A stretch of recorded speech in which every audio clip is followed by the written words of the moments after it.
सदर बुश के दौरे सदारत में कायम होने वाला बदनाम ज़माना कैद खाना ग्वांतानामो बे, जो कि कैदियों के साथ गैर इंसानी सलूक की मिसाल बन चुका था, सदर ओबामा ने अपने कलम की एक जुम्बिश से उसको बंद करने का हुक्म जारी कर दिया।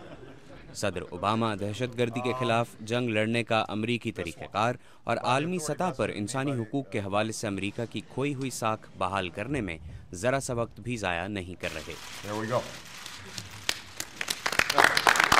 इससे पहले व्हाइट हाउस ने इस कैद खाने को बंद करने के सिलसिले में वहां मौजूद कैदियों की तफसीलात मुहैया करने का हुक्मनामा जारी किया था और कहा था कि वहां मौजूद कैदियों के साथ किसी किस्म का गैर इंसानी सलूक न किया जाए, यानी वाटर बोर्डिंग पर पाबंदी।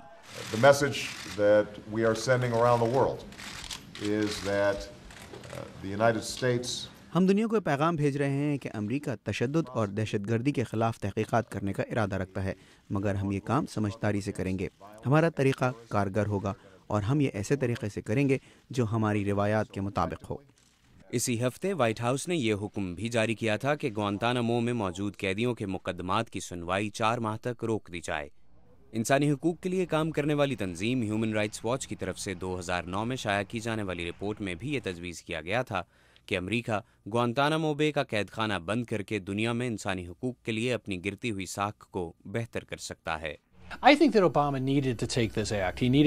मेरा ख्याल है कि ओबामा को यह काम करना ही था। उन्हें दुनिया को यह बताना था कि वो जॉर्ज डब्ल्यू बुश नहीं हैं और वो अपने मुल्क में कानून की हुक्मरानी वापस लाएंगे। ये बहुत अहम और तब्दीली का पैगाम है।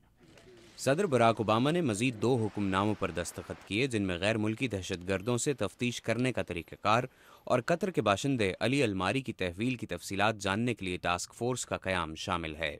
ग्वांतानामो बे में मौजूद 250 कैदियों से निमटने का तरीक़ाकार आने वाले वक्त में वज़ा किया जाएगा।